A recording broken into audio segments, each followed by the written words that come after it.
Jennifer. Hi, welcome back to Curious Collection. I'm Will. I'm Cinnamon.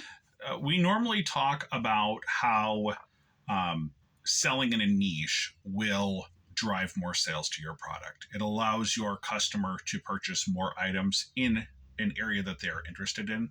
Today, what we're going to talk about is selling multi-quantity listings. It's really something that's undervalued in the reselling world because most of us are finding single items, yard sales, thrift stores, flea markets, and we're just selling single items. So we don't really get the benefit of the full capacity of the algorithm.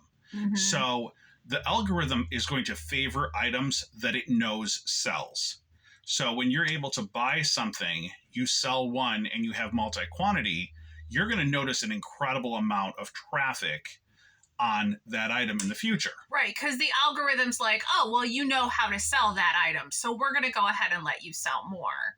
Right. So we have the same challenges as everyone else. And if you've been doing this for a long time, you already know the secret of having multi-quantity listings. It's something that we keep an eye open for. When we see somebody that's selling something in multi-quantity, it immediately draws our attention. What are you asking? You know, can we get a better deal? Mm-hmm. Can we make this happen if it's something that we think will sell? So I actually pulled up our sales insights so that we could see what it is that we've been selling in the last year and how very helpful it is to have that multi-quantity, because there's certain things. So as an example, we have patches, right? Military patches. These things, I can pick these up for 10 cents. And when I buy them, I can buy them in bulk. Mm-hmm. I can buy dozens. I can buy hundreds at a time, 10 cents a piece. I have a patch here in front of me that I'm looking at. I sold 6 of them for $23.80. That doesn't sound like a lot of money until you go and you look and you see that our profit on that our after fees was $13. 6 times 10 is 60 cents. So I had 60 cents into $13 profit.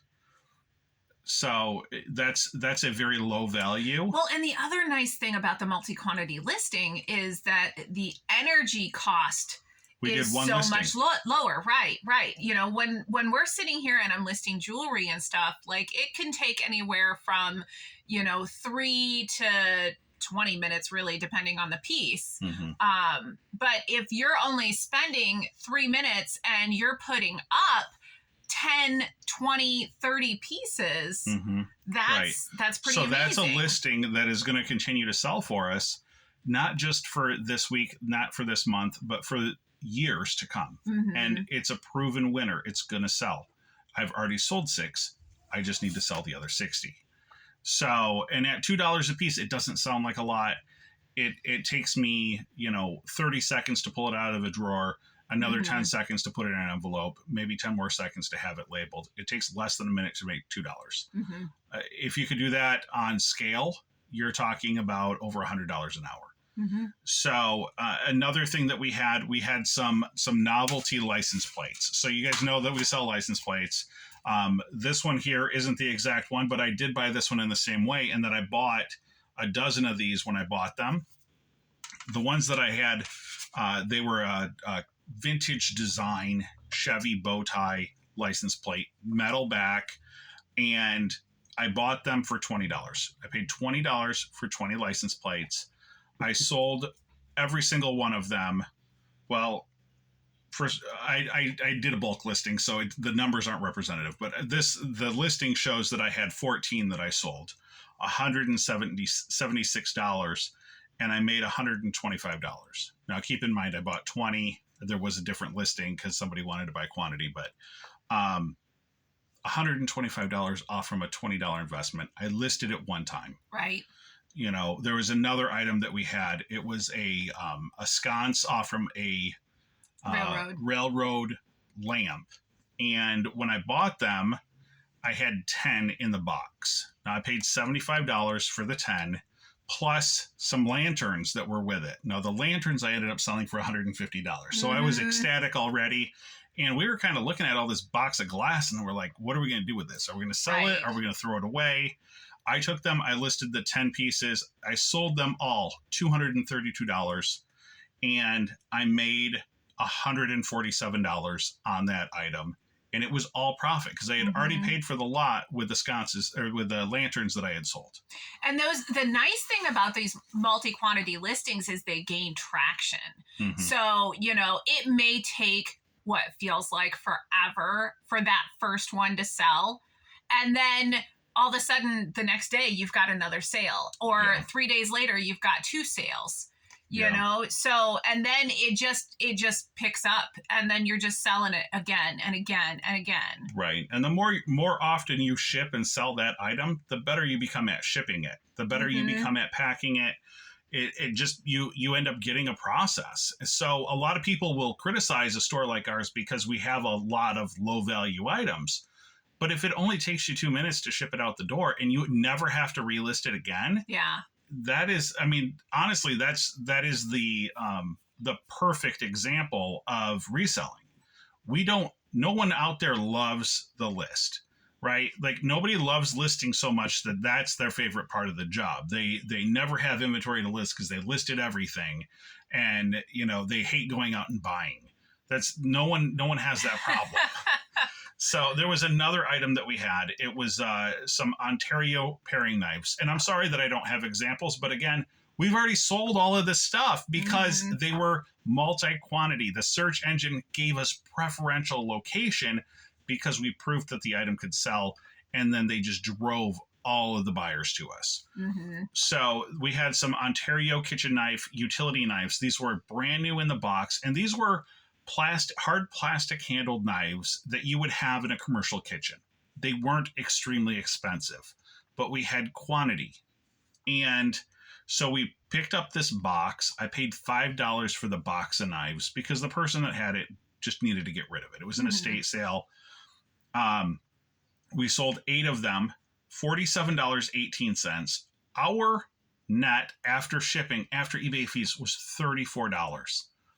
On a $5 investment. Yeah. And again, yes, I did have to, wrap a couple of them up in cardboard and put them in a poly bag or put them in a padded mailer. So I wasn't making great money when I was selling them individually. But would you know that somebody came along and they said, well, can I just buy the last 5 you have? And they bought all of them.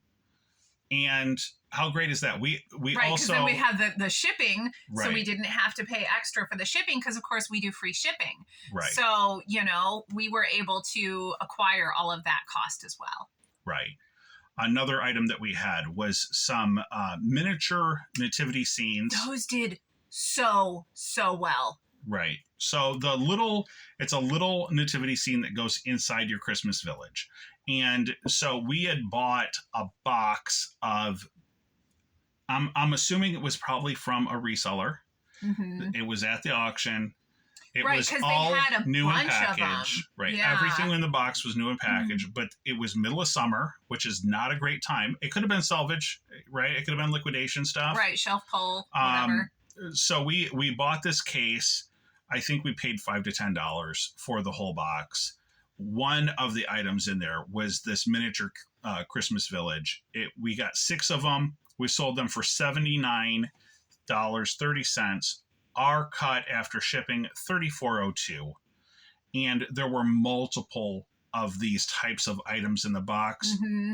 This holiday season, we sold every single piece. Yeah.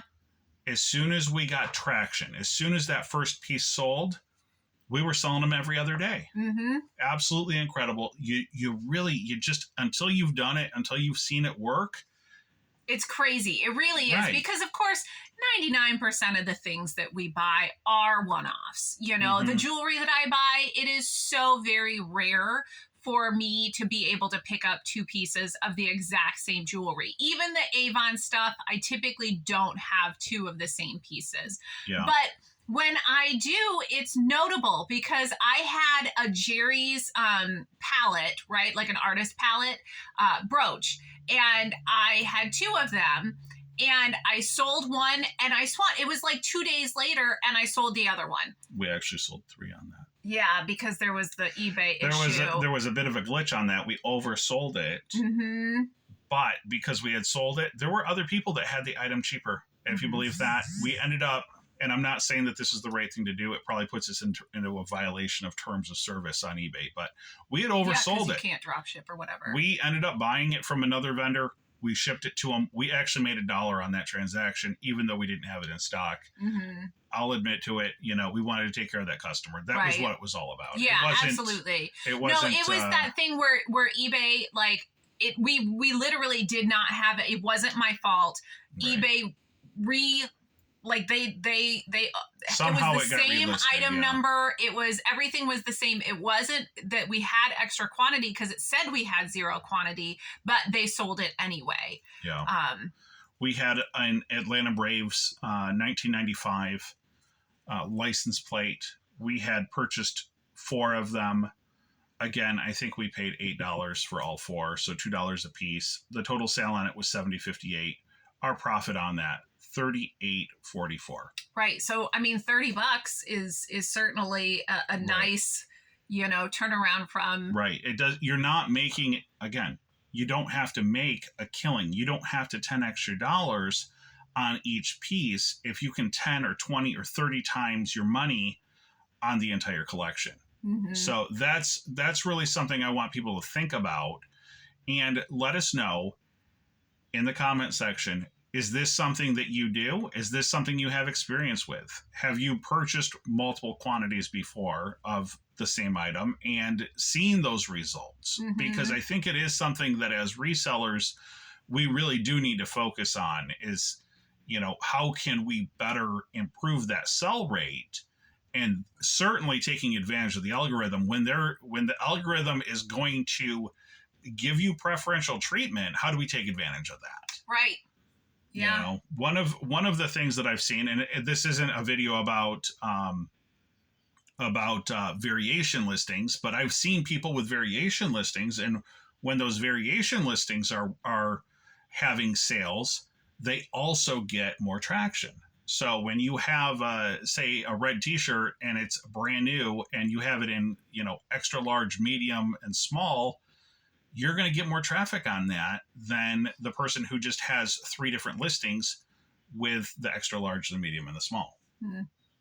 So, again, let us know what your experience is. What do you guys see with regard to multi-quantity listings, and is it something you search for? Yeah, like I said, it's hard for us because we don't get a lot of new in package or things that there's quantity, because we shop at the auction house or the flea markets or things like that. So it is more difficult, but when we do find it, then we certainly recognize that those listings, once they get traction, they kind of take off.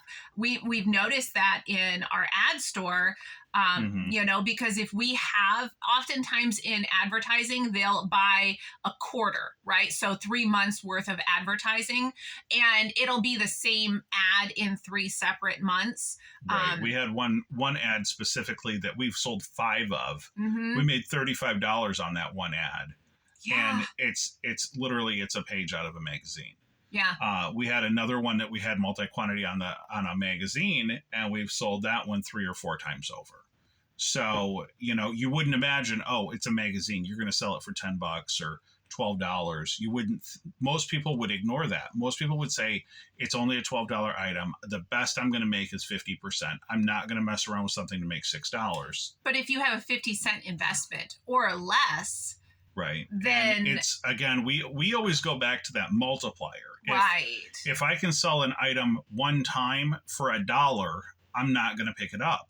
But if I can sell it 100 times for $1, it's coming home with me if it doesn't take up a lot of room. Right. Especially if all you're doing is adding quantity to your listing. I mean, if you don't have to sit there and do an entire listing, then your time investment is so much less as well. And of course, your time is really your biggest asset.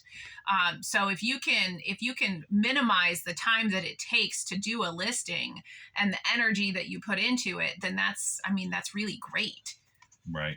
So some food for thought for you guys. Mm-hmm. Let us know how it's working for you. Guys, have a great day. Make sure you like and subscribe. All right. Thanks so much. Good luck to you out there.